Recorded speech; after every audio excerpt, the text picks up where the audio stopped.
Everyone's just getting in the door. Welcome to this special edition of Speaker's Corner for Truth and Reconciliation Day at OAFM. It's our pleasure to welcome you into the room. I'm just making sure everybody's getting in, and then I'll get us started.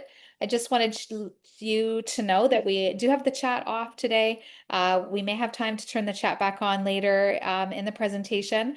For now, it's off. We are going to record and post this presentation for afterwards, and we'll just keep the questions till the end if there's time. Today, I wanted to offer a special land acknowledgement on this National Day for Truth and Reconciliation. At OAFM, we pause to honor the survivors of residential schools and the families who carry these stories and the children who never returned home. We recognize that we live and work on the traditional territories of Indigenous peoples, and we are grateful for their care of this land since time immemorial. As mediators, our work is about listening and making space for voices to be heard, and today reminds us to carry that commitment forward with humility and respect and a willingness and openness to learn. And I'm so glad all of you are here, and look at all of our orange shirts. It's wonderful to see that. And why are we wearing an orange shirt? And I did a little research about this and learned that there was a young residential school survivor named Phyllis Webstad, who, as she was taken onto her first day of residential schooling, she lost the shirt. The shirt on her back was taken, and it was an orange shirt given to her from her grandmother. And today, this shirt, we wear it as a symbol of us acknowledging her culture and identity that was taken from her and thousands of other, I probably shouldn't say a number, untold numbers of children in residential schools. And today, the orange color is synonymous with National Day for Truth and Reconciliation. It represents truth telling and healing, and is a color associated with health and strength. And the orange represents the importance of honesty and education as a part of the reconciliation process. So thank you very much for being here on this part of the journey. And it is my absolute pleasure to introduce to you Stephanie Morningstar. Stephanie, I'm gonna highlight you just so people can see who you are. Yeah, okay. And Stephanie is Mohawk, with her mother's ancestors rooted in 6 nations of the Grand River Territory. Those nations are Schuler, Hope, and Paulus, and her father's ancestors from Western and Eastern Europe.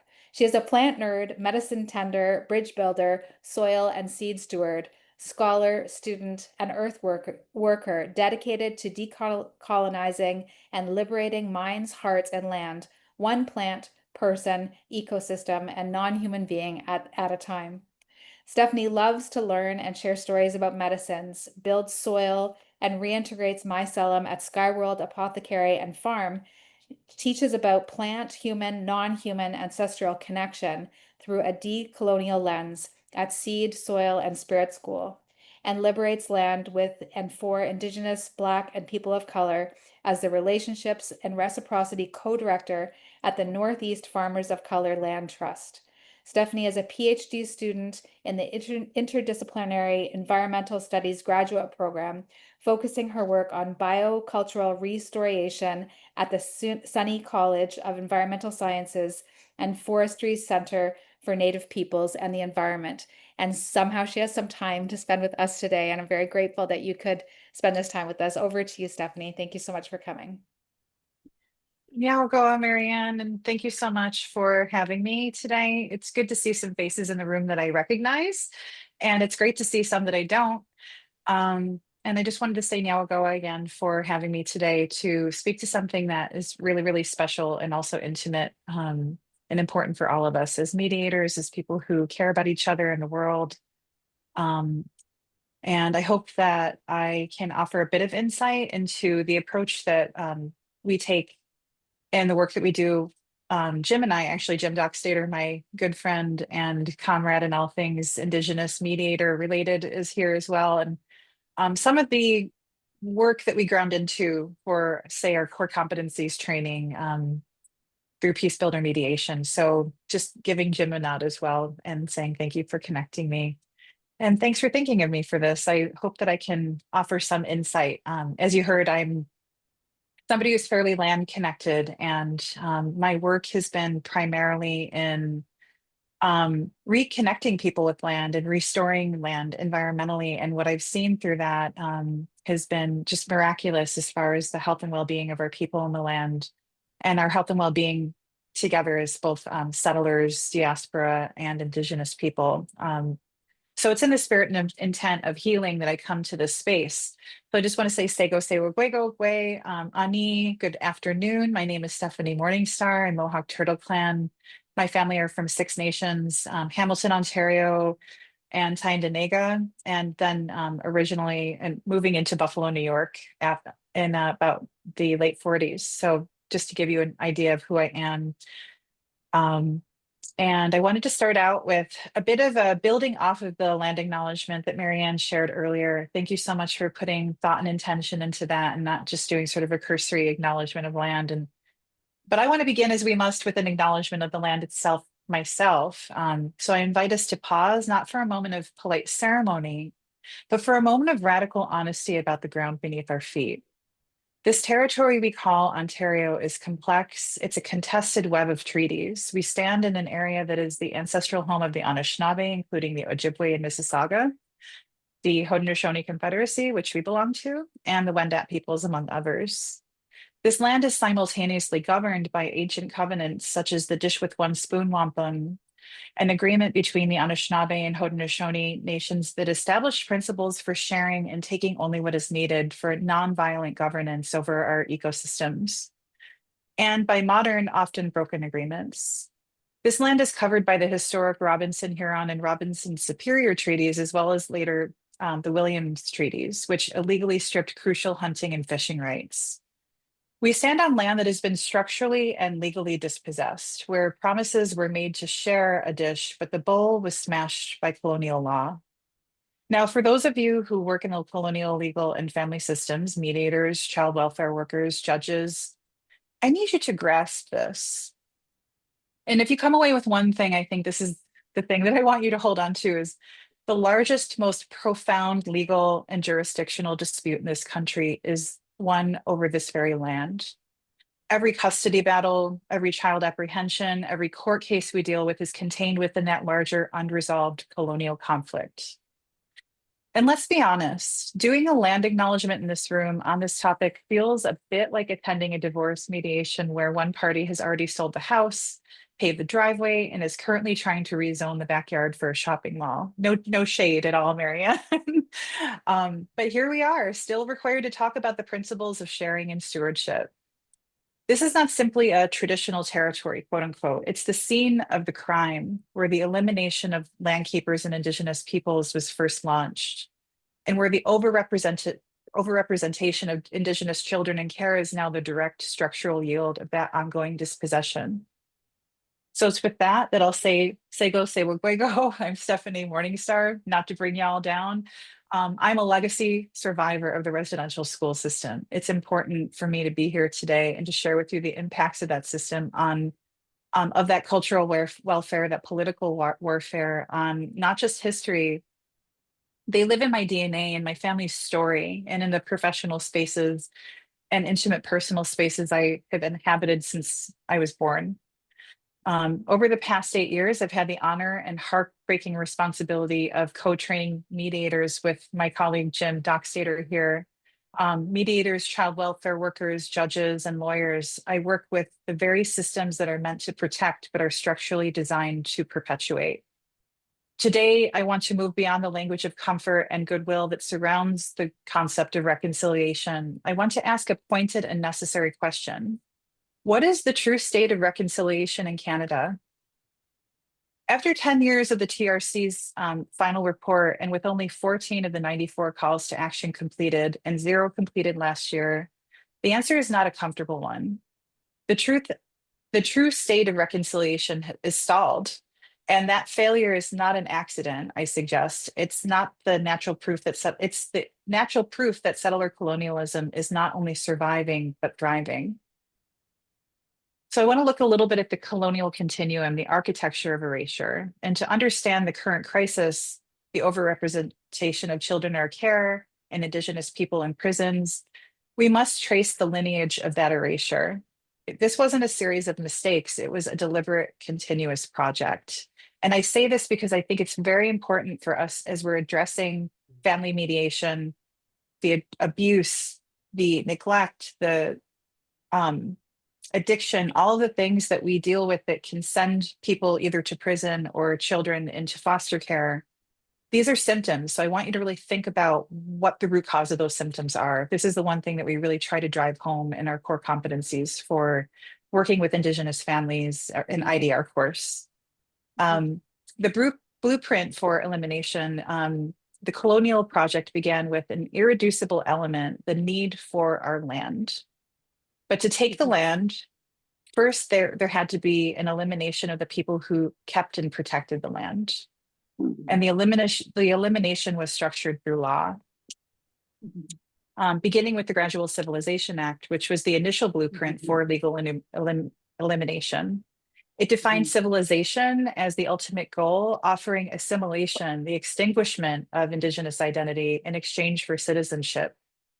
It set the precedent that Indigenous peoples could only exist in the settler state by ceasing to be themselves, ceasing to be Indigenous. The Indian Act of 1876 codified into colonial control, defining who we are, where we can live, how we can govern, and even how we can spend our money. It created the legal framework for cultural genocide, treating us as wards of the state and locking in systemic dependency. The residential school system was the policy's blunt, violent instrument. It was cultural warfare that operationalized by the state and church. The systemic removal of indoctrination of children was an attempt to murder the Indian and the child, thereby severing the relationship with the land, language, and law, the very things that define our sovereignty and come from the land.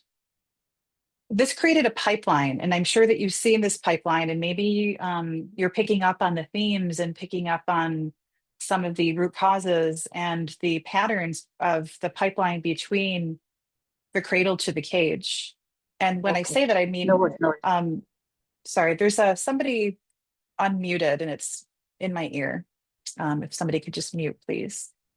When the last residential school closed in 1996, the colonial project did not cease. It simply adapted.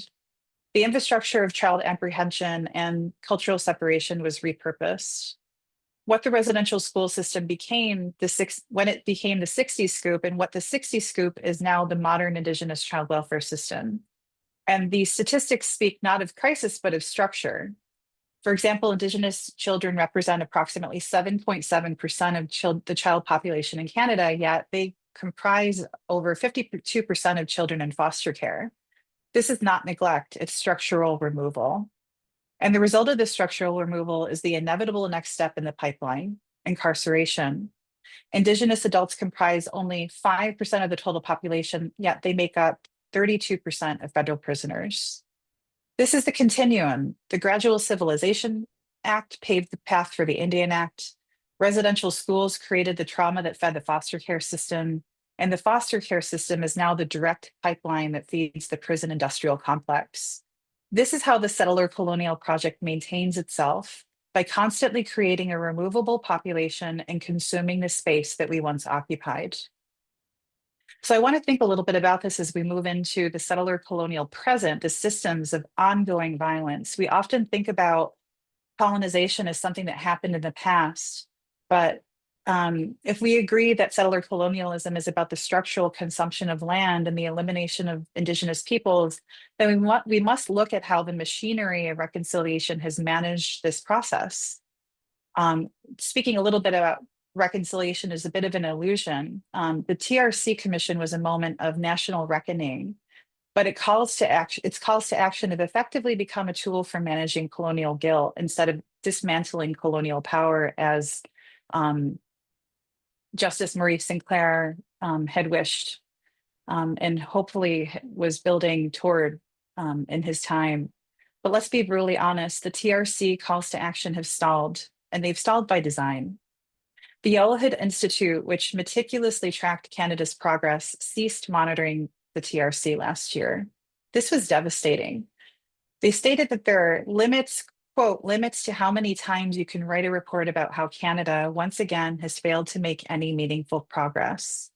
This is not just a critique of government inaction, it is a profound declaration that the state has prioritized the illusion of reconciliation over the act of decolonization. The system is succeeding in its goal. It has provided a narrative of apology and remorse. It has focused attention on the past violence of residential schools, but it has successfully deflected attention from the present structural violence of the child welfare, justice, and land systems. In the vacuum of action on the TRC calls, a new narrative has emerged: economic reconciliation. We hear corporate interest in governments championing Indigenous partnership, resource extraction agreements, and getting Indigenous people into the economy. But we ask, does this economic reconciliation prioritize land back, or does it prioritize corporate access to land? When we see this rise of discourse, while the federal government still owes Indigenous peoples an estimated $76 billion in outstanding land claims, we realize that economic reconciliation is often just colonialism rebranded for the 21st century capitalist market. And its promise of a seat at the table in exchange for allowing the table itself to remain firmly rooted on stolen land. This is the trap of systemic justification theory in practice. Non-Indigenous Canadians, including professionals like us in this room, can recognize the horror of residential schools and the structural victimization of Indigenous peoples, yet still feel compelled to justify the colonial status quo because it is the system that provides their own stability and comfort. Reconciliation becomes a way to maintain that comfort while appearing progressive. So I want to talk a little bit about decolonization versus reconciliation and the fundamental contradiction between these things. This brings us to this fundamental contradiction at the heart of our work. Reconciliation seeks to manage colonialism, decolonization seeks to end it. Drawing on the work of scholars like Glenn Coulthard, we understand that reconciliation is often about recognition politics. When Indigenous communities seek recognition from the settler state for rights, for title, for self-determination, the state gains the ability to appear but benevolent. The state says, we recognize you, but in that act of recognition, the state reasserts its ultimate sovereignty and power to grant or withhold that recognition. It avoids addressing the underlying power structure that Indigenous nations already have inherent sovereignty. This is why reconciliation discourse, particularly in the justice system, often focuses on things like restorative justice while avoiding the essential challenge of jurisdictional justice.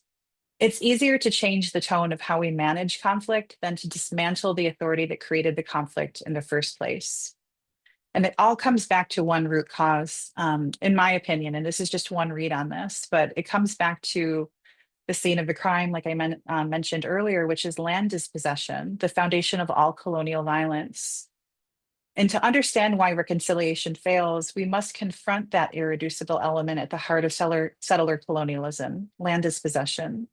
This is not simply a historical injustice, it's the ongoing foundational violence that creates every crisis we are asked to mediate.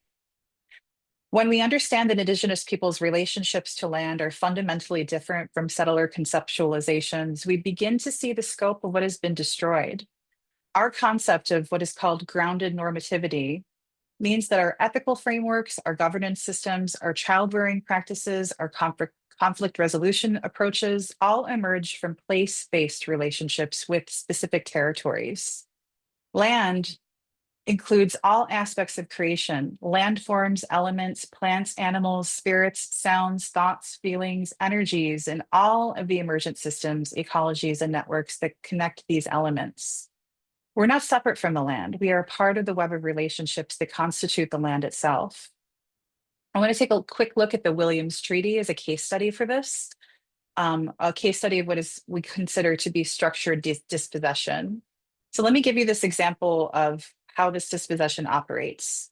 The 1923 Williams Treaty devastated the Michi-Sagi Anishinaabeg peoples through what is called the what Doug Williams describes as a, quote, sneaky way to get rid of us as people who enjoyed this part of our great land.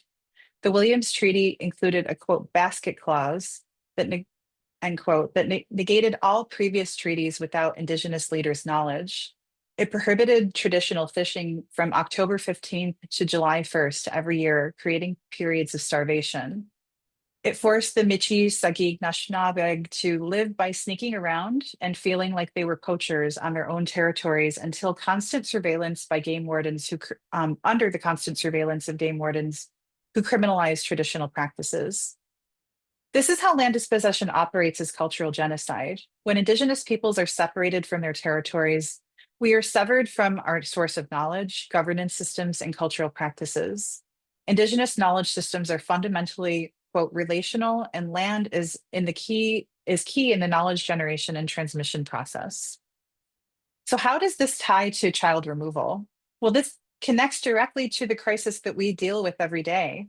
The massive overrepresentation of Indigenous children in care. First Nations children are being 3.6 times more likely to be investigated by child welfare and 14 times more likely to be placed in out-of-home care.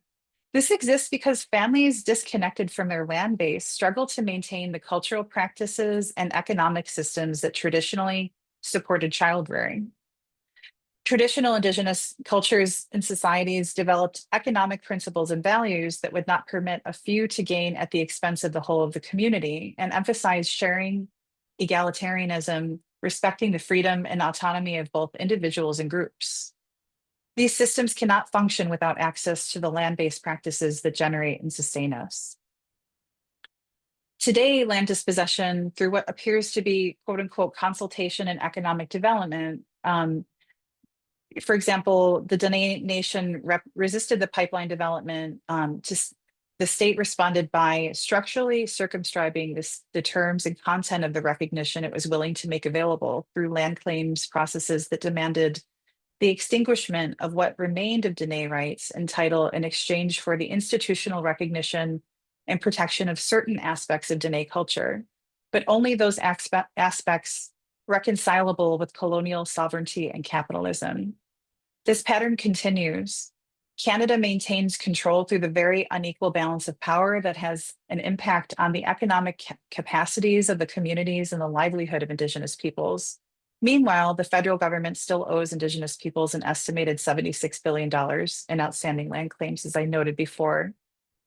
So this brings me to this term that I shared earlier called grounded normativity, which speaks to this idea of land as resistance. Decolonization demands something entirely different. It requires a shift towards something called grounded normativity, which is a means of organizing life around Indigenous laws, knowledge systems, and governance rooted in reciprocal relationships with the land. This is the true resistance. Land is not a resource, it is a pedagogy. The land is where our laws are taught, where our languages are restored, and where our relationships are defined. Land-based practices challenge capitalism. Our deep reciprocal relationship with the territory is fundamentally opposed to the settler state's perpetual need for capitalist accumulation and resource extraction. Until we address the foundational violence of land dispossession, until we confront the reality that every family crisis, every child welfare case, every custody dispute involving Indigenous peoples is contained within that larger unresolved colonial conflict over this very territory, our efforts remain cosmetic exercises in managing colonial guilt while maintaining colonial control. Let's look at this in a global context. Not to trigger too many people right now, but we can see something happening on the other side of the border that is a stark warning. If we fail to confront settler colonialism, what is the ultimate consequence? It's not just a stagnant TRC report. It is something far more dangerous. Settler colonialism is a system of organized structural violence, and systems of structural violence, when under stress, have a natural, terrifying progression. I ask you to look south. Authoritarianism and the rise of fascist tendencies in the United States did not appear out of nowhere. They are the natural, toxic fruit of an unaddressed settler colonial history. The tactics of border control, mass incarceration, and the suppression of democratic descent are refined versions of the tactics used for centuries to manage, remove, and eliminate Indigenous peoples and other marginalized groups. Settler colonial violence is the training ground for fascist techniques. When the political scientists warn that a country is swiftly heading toward authoritarianism, they are describing a society that has lost its moral center, that has normalized dehumanization, and that has relied on systems to maintain hierarchy rather than uphold justice. Canada is not immune. The intensification of global colonial policies, the systematic weakening of Indigenous rights under various governments, the reliance on resource extraction, the ongoing legal battles over land back, these are parallel policies that maintain the same colonial foundation. Indigenous peoples are the canaries in Canada's coal mine. Our treatment predicts the broader health of this democracy. When a system structurally allows the mass separation of children from their families, and when that injustice is met with polite inaction year after year, it trains the entire society to accept authoritarian logic. It prepares the ground for a regime that values state power and property over fundamental human rights. Inaction on genuine decolonization is not neutrality. It is the creation of the conditions for democratic backsliding. We must conclude with an honest assessment that reconciliation has failed by design. It was not intended to dismantle the system that created it. The current system, the one that it employs many of us, is functioning exactly as intended. It is maximizing resource extraction, minimizing Indigenous jurisdiction, and maintaining the pipeline from foster care to incarceration. The choice before us in this virtual room is existential. For Indigenous peoples, the path is resurgence over reconciliation, to live our laws regardless of state recognition. For you, the professionals, the mediators, the child welfare workers, the lawyers, the judges, and even Jim and I, who are on both sides of this coin, the choice is simpler but harder. Will we be a steward of the colonial system or an agent of its disruption? Your silence, our reliance on policy and precedent, our focus on best interests of the child without challenging the colonial structure that defined that interest, these all support the status quo. So I want to talk a little bit about the specific actions that we can take as Ontario family mediators, as folks who work in the justice system, as folks who work with Indigenous communities and peoples who have taken many, many trainings and come with the best of intent and are probably feeling quite a bit let down by the fact that the TRC has been abandoned in some ways. And also, when I heard that the Yellowhead Institute had stopped monitoring it, it just broke my heart, but it also didn't surprise me. So we have to really think about what this means for us, because the TRC calls to action are what have been guiding us in a way, this sort of checklist of the things that we need to be able to aspire to and achieve. But I think that I know for myself that I felt fairly helpless in doing that in my own little way. And Jim and I doing the work that we do with core competencies has been us doing our best to meet some of those TRC calls to action. But we must mediate not just between parties, but between colonial law and Indigenous law. And I really feel like that's where our work has been lying, is in between those two spaces and being a bridge between those spaces, and trying to build some understanding so that we can sort of get outside of the red tape. And even if the red tape is moving slowly or locked up, that we can actually take action on the ground. So we must ask who holds the power in the room, and if the outcome serves the colonial erasure of the family unit. More specifically, here's how OAFM members can support this work. The first would be to understand Indigenous mediation approaches.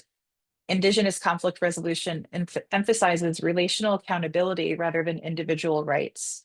Traditional Indigenous mediation processes focus on restoring collective harmony and balance, and recognize that all things are connected. This reflects a worldview where conflict resolution emerges from relationships with the land itself. Indigenous mediation approaches incorporate traditional protocols like smudging and cedar brushing that are culturally congruent with the nations and communities who we're serving. It includes elder involvement in decision making, It includes land-based settings for healing when possible. It includes the understanding of the land dispossession as the root cause for things that result in symptoms like addiction, abuse, alienation. And it also includes extended family and community participation. It also includes circle-based healing that emphasizes collective responsibility and storytelling as healing mechanisms.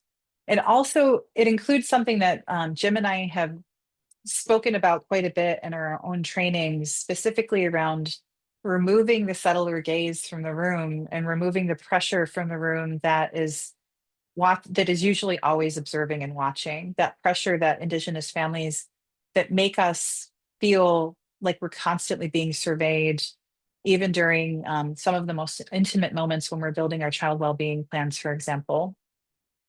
Another way to do this is by implementing two-eyed seeing approaches, right? Because our goal in Indigenous dispute resolution and our core competencies and our practicum is to build a strong and solid base of Indigenous mediators, but we're not mediating in an echo chamber, and we do need to work across the Truro.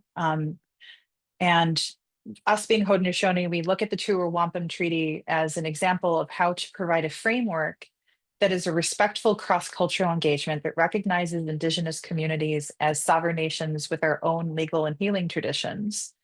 So that two-eyed seeing approach and the Truro Wampum approach, if you haven't seen a Truro Wampum before, which you probably all have, but I don't want to assume, it's two purple rows on a background of white. And wampum is made from a quahog shell, which is a shell that is indigenous to the waters around us. And we've used this for making agreements and communicating and reifying those agreements for a long time. So that Truro wampum was the wampum that we initially built with the Dutch that recognized that we were these two parallel vessels on a background of relational accountability of peace, power, and friendship. So the purple rows are the ship and the canoe floating in a parallel relationship that do not interfere and intersect with one another. And they're floating on a river that is built out of relational accountability. So basically, it's a non-interference agreement that's built on this concept of peace, friendship, and respect. And it helps us understand where our positionality is, and that looking at it and combined with two-eyed seeing approach, it's seeing from an Indigenous perspective. It's offering a way for you to understand that family breakdown among Indigenous families often stems from structural violence and land dispossession and not individual pathology. It also helps us see from a Western perspective. So while maintaining professional standards and legal requirements, we can walk those two spaces together. And then walking those spaces together, it helps create a space for both knowledge systems without forcing Indigenous families into those Western frameworks. We want to be able to speak the same language and understand each other, but not interfere with each other's governance in the way that we live, and do.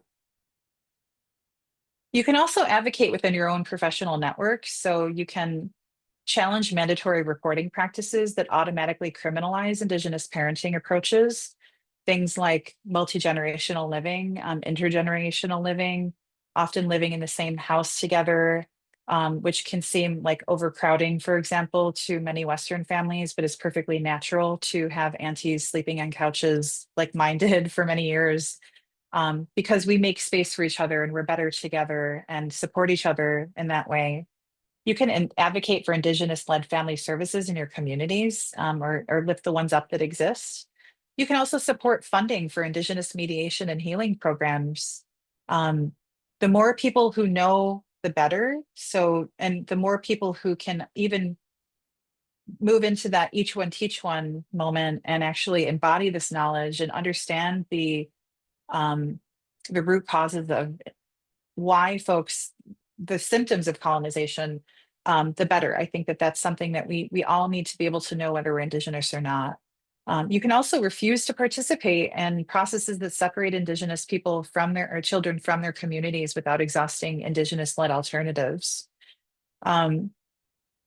I want to address some of the power imbalances. So recognition of that unequal balance of power between Indigenous communities and colonial institutions, things like ensuring Indigenous families understand their rights under Bill C-92 and other provincial legislation, providing information about Indigenous child and family services in your area, questioning court orders that don't consider Indigenous jurisdiction over child welfare, and document and report systemic barriers that Indigenous families face. You can also commit to different education commitments. So learning treaty history of the territories where you practice, understanding the residential school system's impacts on the families you serve, studying Indigenous legal traditions and governance systems to understand the people you're serving and the communities and the governance systems that you're interacting with, and supporting Indigenous-led trainings rather than cultural competency programs that are designed by non-Indigenous organizations, for example. What we always say is for us, by us, right? And we borrowed that from the disability community, but it makes a lot of sense for any marginalized population to be the one at the forefront of building their own ways of communicating our needs. Um, there's also systemic advocacy. So as OAFM members, you can collectively push for policy changes that recognize Indigenous jurisdiction and family law. You can support funding requests for Indigenous family services. You can advocate with the Law Society for mandatory Indigenous legal history education. And you can partner with Indigenous organizations rather than speaking for them. And I'm fairly certain everybody here is doing that, but I just want to make sure that I get those points across. Um, so the Orange Shirt Day connection, I normally never wear this shirt, but I put it on because I felt just not like I needed to be a part of this day. And I realized, oh, I'm not even wearing my orange shirt. So I ran upstairs and I put my orange shirt on. And something happened when I did that. My grandfather, as I mentioned, was a residential school survivor. He, from what I understand, was not at the mush hole. He was at a residential school far from his home in Sault Ste. Marie. And he escaped that residential school at a very young age and ended up riding the rails for quite a long time and surviving basically until he joined the army, which is just such a strange thing to think that the very system that is marginalizing and oppressing him is one that he went to war for and protected. But those were his options for survival. But this day, September 30th, the National Day for Truth and Reconciliation, or Orange Shirt Day, which Marianne said originated from the story of Phyllis Webstad, whose orange shirt was stripped away on her first day of residential school. It symbolizes how Indigenous children's feelings, culture, and identity didn't matter. And we're here to say that every child matters. And that's what this shirt speaks volumes to, and is the motto of Orange Shirt Day. For mediators, this means recognizing that Indigenous children's connection to their culture, language, and community matter more than administrative convenience or colonial definitions of best interests. When you work with Indigenous family, remember Phyllis's story. Ask yourself, am I helping to return the orange shirt, the culture, the connections, the sense of worth, or am I part of the system that continues to strip it away? So I have a challenge for the OAFM. The challenge for you is this. You cannot address Indigenous family breakdown without addressing the systems that create it. You cannot provide effective mediation services to Indigenous families while working within a legal framework designed to eliminate Indigenous peoples.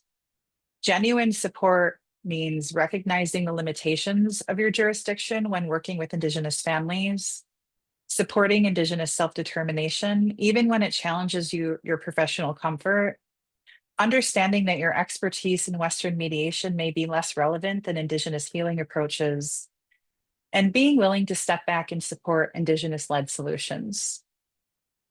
So my ultimate question for everybody in the room is not how do I make my work more culturally sensitive, but really the question is, how does my practice support the resurgence of Indigenous law and grounded normativity? And how does it challenge the colonial system that pays my salary? To the child welfare workers, you're operationalizing basically the successor to residential schools. Your work cannot be about compliance. It must be about challenging within that system the legal mandate that makes apprehension the path of least resistance. To judges and lawyers, you're the gatekeepers of the system that produces 32% overrepresentation in prisons. You must be willing to confront the reality that the rule of law often means the rule of colonialism. The time for polite reconciliation discourse is over. An action on genuine decolonization creates the conditions for tyranny. So to conclude, I want to leave a little bit of space. I kind of powered through this talk really quickly, and I think I talk way too fast, but just want to share a bit of a conclusion, and we can maybe offer some space for reflection and discussion. Um, we have a choice to make, a choice about what kind of future we will build or what kind of collapse we will passively observe. This is not a choice about politics. It's a choice about repair. I want to leave you with the words of Amanda Gorman, words that speak to the heart of what must truly be. And I want to share that this poem was something that was shared at the moment. This was shared. She's the poet laureate of, was the poet laureate of the United States under the Biden administration. And some of you may have seen her reading of this poem during Biden's inauguration, I believe it was. And it was written on January 6th. And it was written actually as a direct response to January 6th and what happened on that day with the insurrection of the United States presidency and government.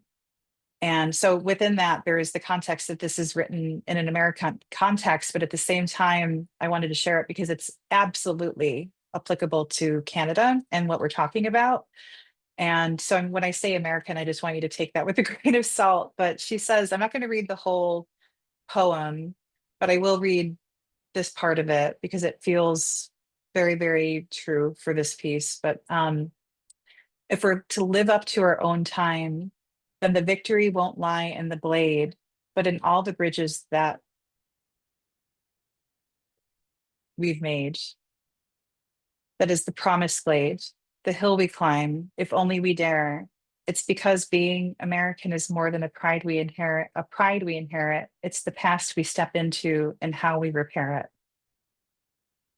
In the Canadian context, let us step into this colonial past, not to apologize for it, but to dismantle it together. Let us focus not on the blade of separation, but on the bridges of repair. For OAFM members, this means building bridges that support Indigenous families' connections to their children, their communities, and their territories. It means creating mediation practices that serve Indigenous resurgence rather than colonial management. The children represented by that orange shirt that we all wear, all the children who have been stripped of our culture, our connections, and our sense of worth, we're counting on us to do better than reconciliation. And they need us to support decolonization. So in that spirit, I want to say Nyawagoa, thank you, Miigwech, merci for listening to me and letting me speak probably way too fastly and bringing you a message that probably was a little bit hard to hear and landed hopefully in a way that drives you to action. That's what we're here for, is to, what I'm here for is on this day, that's something that is in my DNA and my bones and my blood. That's an ancestral inheritance of me, of my family and my nation and my community. I don't want this to feel, I don't want this to feel great, but I also don't want you to walk away feeling horrible. I want you to know that we're all on this river of peace, power, and friendship together. And we're in our own canoe, taking care of the ways that we can be good to one another. So if you leave with anything, I want you to leave feeling a sense of activation in this work, and that the orange shirt that we're wearing isn't just a shirt that we put on and a mask that we put on and something that we play act because it's something that, exists around us that we feel kind of mystified by, and also a bit unempowered really to make any differences are changed to, but to really think about this as a way of letting that idea around land dispossession and the actual root cause of what all of this comes from to really settle in and to understand when you're working with these kids, when you're working with these people who are in the justice system in this overrepresentation, there is no question as to why we are overrepresented in those spaces. Absolutely no question. It's been recorded and documented over and over and over again, not only by Indigenous scholars and people in that space, but by many different people who observe how settler colonialism has impacted this Turtle Island. And I wanted to share just very quickly before we move into some comments or questions is we don't do this. Indigenous people here on Turtle Island are not the first people to be colonized. We all carry the scars of colonization in some way. There are reasons for why people from other parts of the world have come here, and there has been colonization throughout time, for a very long time, since recorded history. We've seen that happening, colonization and displacement and war. And I want you to think about this, if you are not an Indigenous person to Turtle Island, to think about where in your own ancestry has that happened to you, and how has that maybe impacted your own way of relating to land, your own way of relating to governance, your own way of relating to your identities. Because I feel like what we're experiencing is an epidemic of disconnection, an epidemic that leads to these symptoms of repeating the cycles of abuse. And I often look at colonization as structural abuse. And when we look at family mediation and abuse and the way that these things work, you can see that those cycles of abuse, if they are not stamped out, if they are not addressed, if they are not in some way neutralized, they will 100% repeat themselves in every single generation that carries that wound. So I'll end by saying that to please take a look within and see how some of these things can maybe just be embedded into the bundle of your practice, the skills and gifts that you bring into your practice, and your curiosity for this work, and your curiosity and commitment to walking side by side with Indigenous peoples to live into the TRC that the government itself is not willing to do, because we are not them. We have our own bodies, minds, and spirits, and we can work outside of that system to build our own reconciliation approach. So with that, I'll say Nyawagoa, merci, miigwech, thank you. And we can open it up to some reflections, questions, whatever folks feel is appropriate for this moment. Thank you so much, Stephanie. I think that the epidemic of disconnect and that you allowed us to connect to your heart is beautiful. And I thank you for your words and your message and your call to action for us. I think this is a group of heart-led people. We are here to build peace in our communities, and you've really given us some points to look at and to embed into our practices. So I thank you for that. There's lots of obviously love and appreciation coming in for you in the chat. I've opened up the chat so you can ask questions. If you maybe, Stephanie, I'll remove the spotlight so we're all together again. And feel free to unmute if you'd like to ask a question or offer a comment rather than type into the chat. That's something we have some time to do together today.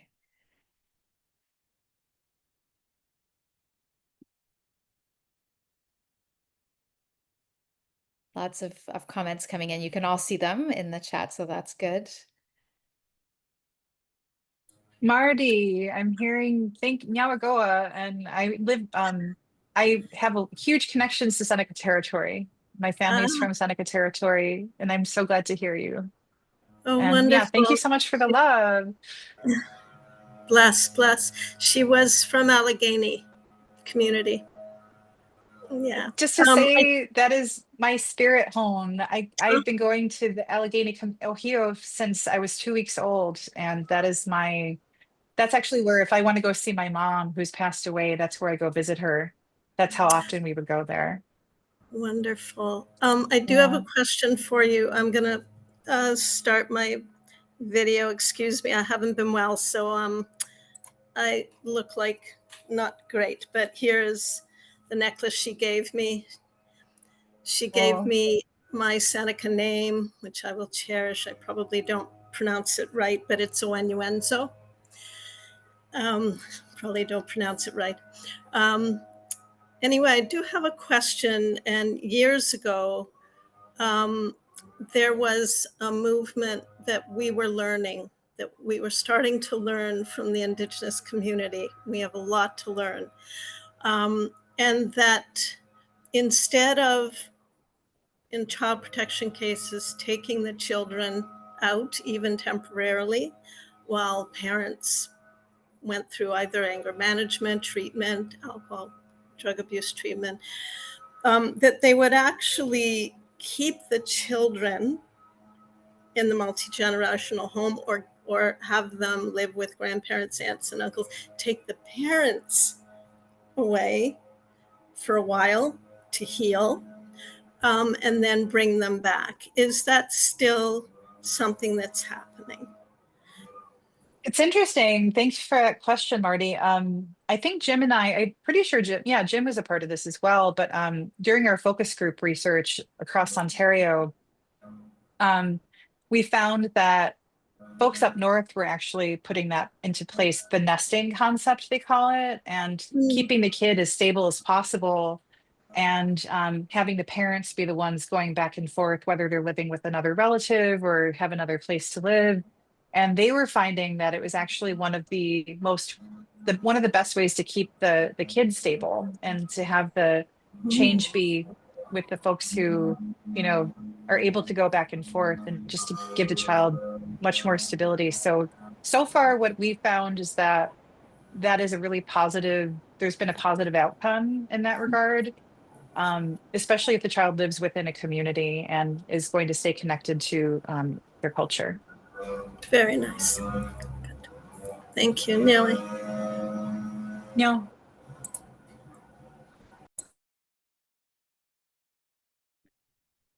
Thank you so much. Are there any other thoughts that anyone would like to share? The comments are lovely in the chat. Yep, just a little thought. So, Hi, Jim. these changes that, as we're trained to mediate towards a system, and that system is either family court or child protection. But something's happened, I'll say, in my world where I work in child protection out here, and I'm in Hamilton, but I service Kitchener, Waterloo, London, Essex, all the way up to Cape Croker. Is that those communities up there are developing their own child protection places, so they're inside their communities, and in that, you got to understand that for years and years and years, no homes are ever approved to be foster homes on reserve, right? So it was always off reserve. It was always not the community. This is what's changing, right? And when you go in, and the expectation is that you understand that system that they're setting up. So research is needed. You have to look into it. But at the same time, to understand that they want you to mediate back into that community, right? And that's the difference. That's a change that's gone on. I've been a child protection mediator now for like 7 years or so. In 7 years, this is the change I'm having. I've gone to meetings with child protection agents and the band reps for the community, and within like 6 7 weeks, the dynamics of those two groups switched over. So one is listening to the other, and the other's now the recipient, meaning the First Nations are in charge, right? And this is what one of the recommendations of the Truth and Reconciliation Commission was, that more First Nations take that ownership and charge over their community, and that's exactly what's happening. So as an organization, I think we really have to adapt, that we really understand how to work with these folks, and it'll be not towards the colonial system, but like Steph's talked about, it'll be back towards the community system. And I think that's the biggest change, that this can be a hardship for mediators. If you've never worked in that restorative way, that could be a tough thing to adapt to, right? Thanks, Jim. And Jim, I forgot to mention off the hop, but I'll mention now that on our next Mediation Matters on October 8th, Jim is going to be our guest, and we're going to have a follow-up to this conversation, just to keep the conversation going, and to think about not only today what we can do, but kind of deepen on that conversation. So Jim will be talking with us on the October 8th, the Wednesday, 1 o'clock. There's usually something happening on a Wednesday at OAFM at 1 o'clock. So I hope that you can join us then as well. Are there, and so I love what Sarah said, and instead of saying sorry, to do better. And I think that's something I live by, those words of wisdom. I've been humbled many times in my role as ED of OAFM and not always getting it right, and having to apologize and really having the commitment to doing better. I think that's something that we can all learn from your children. Thanks, Sarah. Is there anyone else who would like to say anything?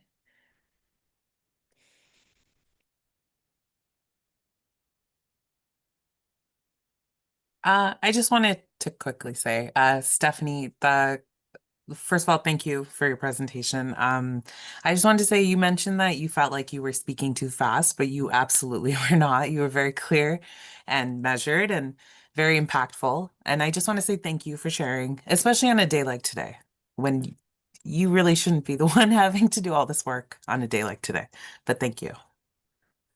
You know what? I'm happy to do this work on a day like today. I feel like it is a part of what the reconciliatory process looks like, is for Indigenous people to speak our own truths and not to be spoken for. So I do appreciate the feeling around that, but I also feel like us not speaking on days like today is sort of replicating the colonial harm that we're, you know, the erasure and everything that we're experiencing. We can say yes to the things that we want to say yes to, but it is labor, right? It is emotional labor, but that's actually what we signed up for, right? Even like Jim and I signed up for this labor, the additional labor of holding the colonial wounds that we hold, not to keep them and like tend to them and just make sure that they remain, but to heal them. And part of that is actually moving through the work of saying these hard things. And um, if anything, I just appreciate being able to bring a message that focuses on root causes and like systemic impact.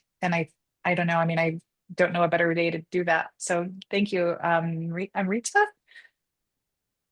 Yeah, thanks.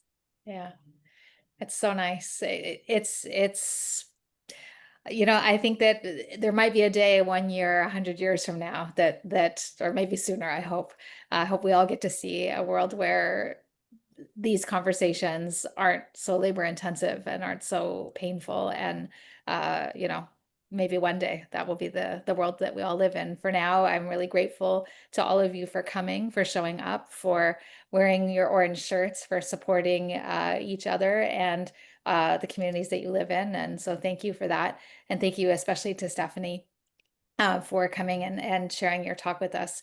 And I appreciate the follow-up talk from Jim next month. And I hope that you all have a meaningful Truth and Reconciliation Day.